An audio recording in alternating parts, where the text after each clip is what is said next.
Hello students, hope you all are fine and I hope your studies are going on well. In today's video we are going to discuss about the properties of salts, how to categorize a salt, that we will discuss first, and after that I'm going to tell you what are the properties of salt. Okay, but before I move on to the salt, let us recall what we studied in our previous videos of that series of acid, base and salt. We studied about acid, we studied about bases, and then we studied about salt. We didn't discuss the properties, so today we are going to discuss the properties also. But let us recall important points about acid, bases and salt, a short definition. So let's start with an acid, HCl, the common acid that you know. Next, NaOH, a common base that you know, and NaCl, common salt. Okay, so if this is an acid, if it is dissociated in water, what I'm going to get is H plus Cl negative ions. These are ions. Anything having a charge on it is categorized as ion. This is a cation and this is an anion that you know from the previous classes. Then NaOH, if I dissociate it in water, what I will get is I will get Na positive and I will get OH negative. Third point about a salt, I will get Na positive and I am going to get Cl negative. Okay, just I have dissociated all the three species in water. What I got is I got ions. Now how to know whether it is an acid or whether it is a base or it is a salt? So in the first dissociation you would have easily noticed that the positive ion that you are getting is H plus. Okay, and here the negative ion that you are getting is OH negative. We are only discussing acid and bases first so that you can easily get to know how to categorize a salt. So remember, a species which when dissociated in water gives hydrogen ion as the only positive ion, that is termed as an acid. Any species you take, H2SO4, this is HCl, HNO3, whatever you take, you will get one of the positive ion as H positive ion. If there is H positive ion, it will exhibit acidic property. I hope you know what are acidic property. If you want to check acidic property, you can take blue litmus paper, it will turn to red, or if you have a pH scale, then it will give you a reading less than 7. The range of acid is 0 to 7. So if any of the species is giving you H positive ion, then it means it's an acid. It will exhibit acidic properties. Then let's go back to the bases. If I dissociate a base, see the positive ion here I'm getting is not H plus. The positive ion that I'm getting here is not H plus, so definitely it's not a acid, because if it would have been an acid, it would have given a H positive ion. So it's not giving a H positive ion, means it's not a acid. But the negative ion that I'm getting from here is OH negative, and this confirms that this is a base. So for the base, check the negative ion as OH negative ion, and for the acid, check the positive ion as H positive ion. I hope it is clear. If you are clear with this, now come to salt. Okay, check the salt. Is the positive ion H plus? No, the positive ion is not H plus. Is the negative ion OH negative? No, it's not OH negative. So this is neither an acid nor a base. So from here comes the definition of salt.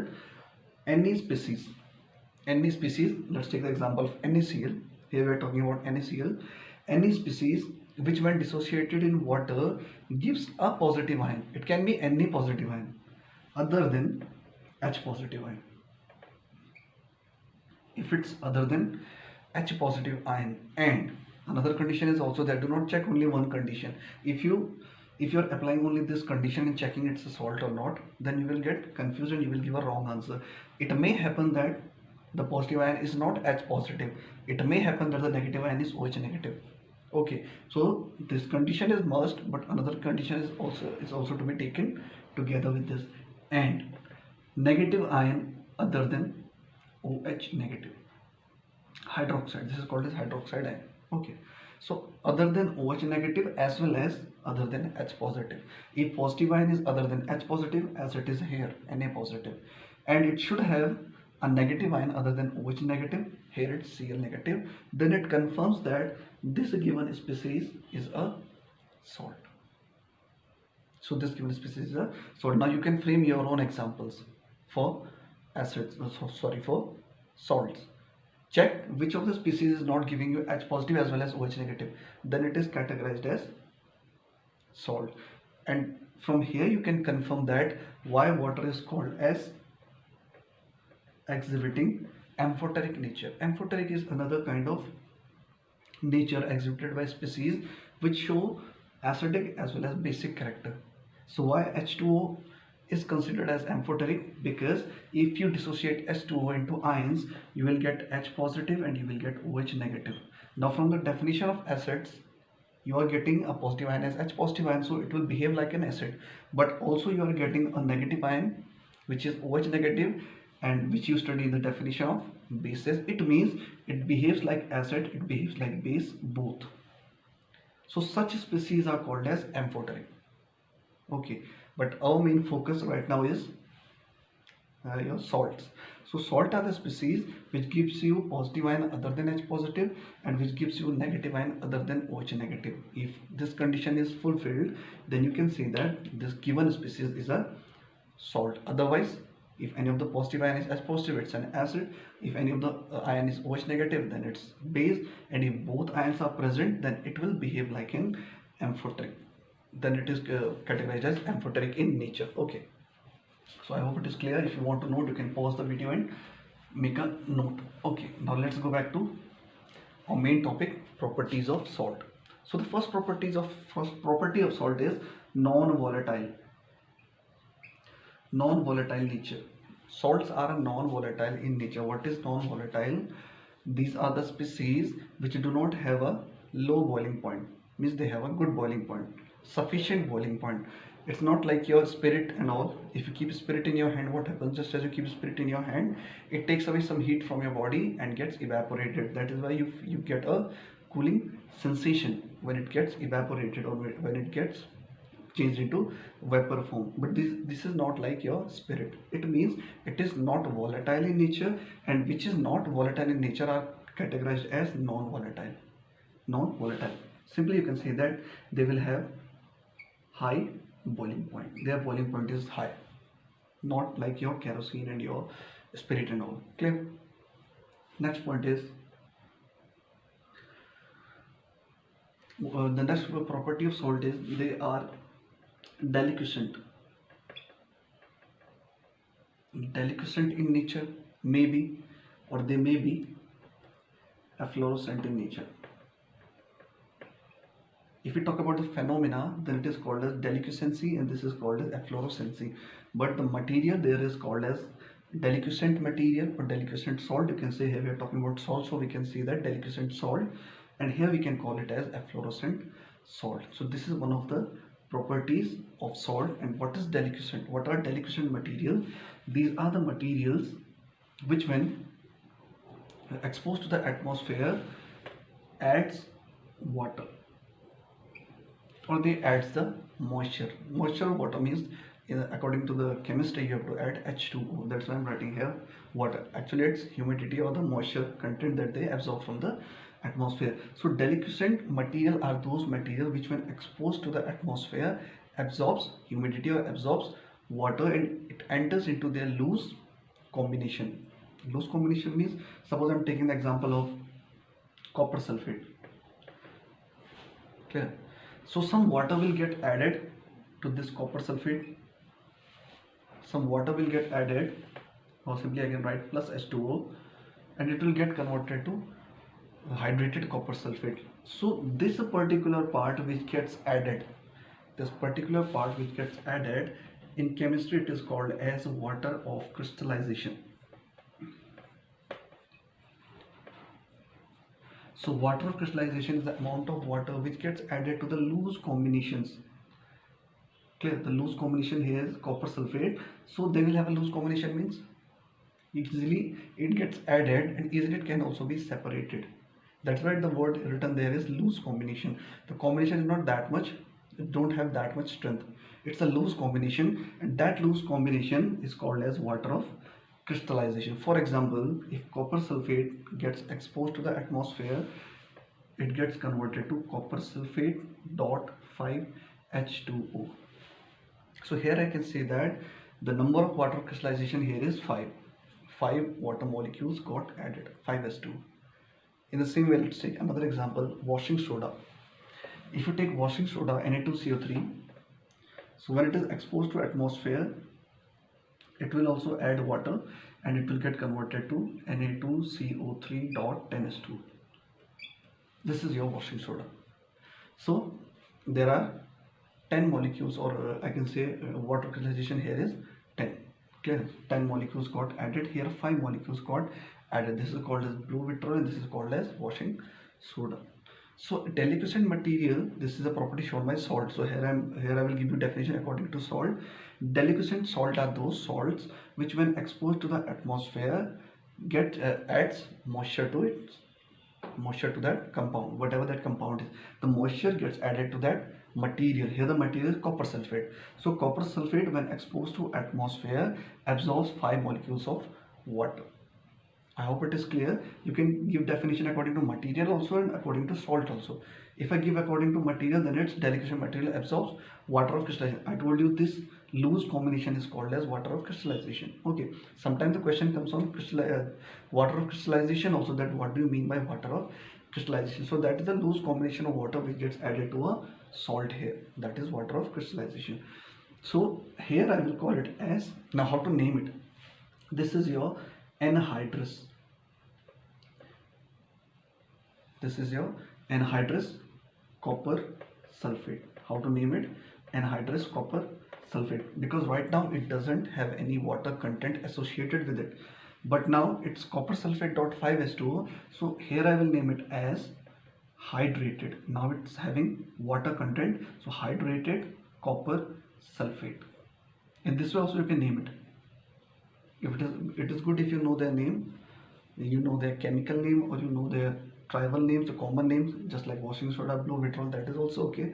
But if you want to name it, simply you can name it as anhydrous copper sulfate because it doesn't have any water content, and here you can call it as hydrated copper sulfate. In the same way, here you can say sodium carbonate or anhydrous sodium carbonate, and here it's hydrated sodium carbonate. This is pentahydrate.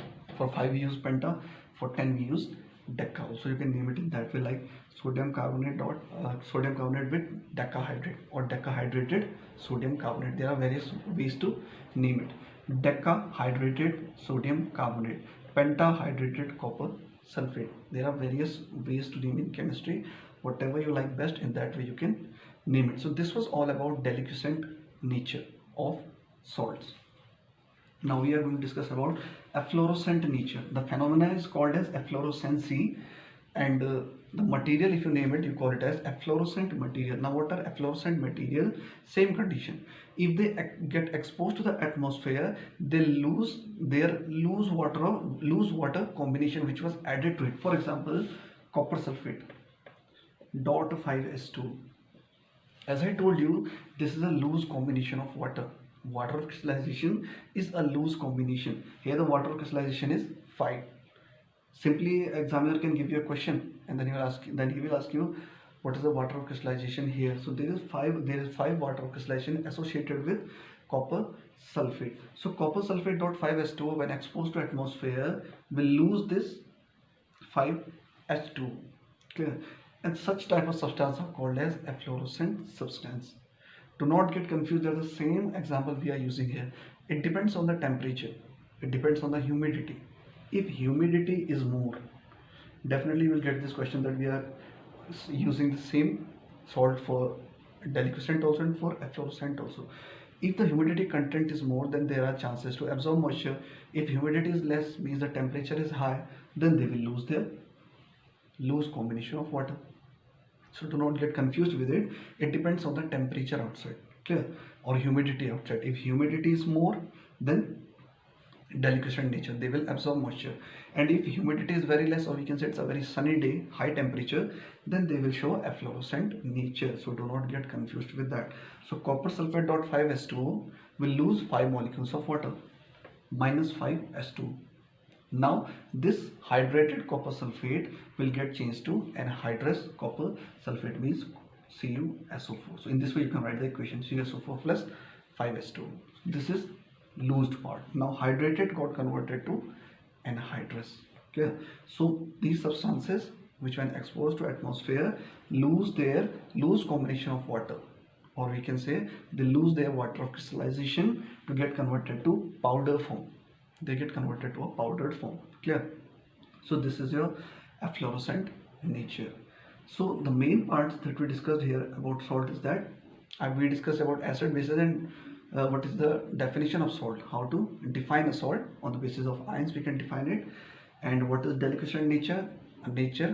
A material which when exposed to atmosphere absorbs moisture. Efflorescent, a substance which when exposed to atmosphere lose their water of crystallization. There is also third category which is called as hygroscopic substance. Hygroscopic substance. It is not in that much detail in your book, but let's discuss this also. Hygroscopic substances are those substances which are just like, in a some way they are like deliquescent. Clear? They will absorb moisture, but they won't change their state. Here what happens, just as deliquescent substance add water of crystallization to it, it gets changed to a solution form. Now if it gets changed to solution form, it means it has changed its state. It has changed its state because in anhydrous form they are in the powder form. Now they are in the solution form. It means they have changed their state. But hygroscopic substance, even after absorbing moisture, they don't change their state. For example, calcium oxide, one of the best example, H2SO4. So these type of substances are called as hygroscopic substances. These are mostly the drying agents. When you will study about the various industrial methods where you prepare gases like HCl, ammonia and all, there you are going to use these types of drying agents. So all the drying agents are categorized as hygroscopic substances because they absorb moisture but they do not change their state. But if you talk about deliquescent substances, they will absorb moisture and also they will change their state. So this is one of the point in which mostly student gets confused in if examiner asks you about hygroscopic substance. In most of the cases the definition given for hygroscopic substance is the definition given for which is the definition of deliquescent substance. So student mostly write this definition for hygroscopic substance. It is okay that it is just like deliquescent substance, but one more point is to be added that hygroscopic substances do not change their state. They don't change their state, and you can remember the drying agent. So these were the properties of salts, okay, which we discussed.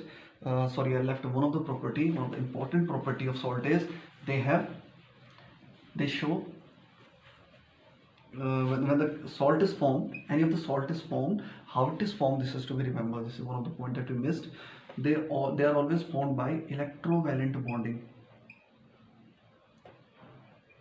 Electrovalent bonding or compound electrovalent bonding. They are always made by electrovalent bonding. Their formation is done by electrovalent bonding, not by covalent bonding. I hope you know what is electrovalent bonding, what is covalent bonding, what are coordinate bond. These also I have discussed in the videos, so you can search for that and you will get in the types of bonding you will get all about electrovalent bonding, covalent bonding and also coordinate bonding. Okay, so salts are formed by electrovalent bonding. How we can say that? We can say it by dissociating it in water. If I dissociate NaCl, it's Na positive plus Cl negative. And remember that when oppositely charged ions are there, there is an electrostatic force of attraction. Electrostatic force of attraction. Remember that for electrovalent bonding, always when you study electrovalent bonding, there will come a term which is called as electrovalent forces. Electrovalent forces are the forces which acts upon bodies having opposite charges. If there is opposite charge, definitely they will show a electrostatic force between them. So that electrostatic force gives rise to electrovalent bonding. That is why electrovalent bonding is considered as having more strength than, mostly it has more strength than covalent bonding. And the reason for that is electrostatic force. Because of electrostatic force, they have a great strength, electrovalent bonding. And what about covalent bonding? Since covalent bonding do not have opposite charge species in contact, mostly they have the same species like O2, N2. If you talk about this O, and in front of N is N only there. Okay, so they are going to have the same species in front of them, so they won't develop a electrostatic force between themselves.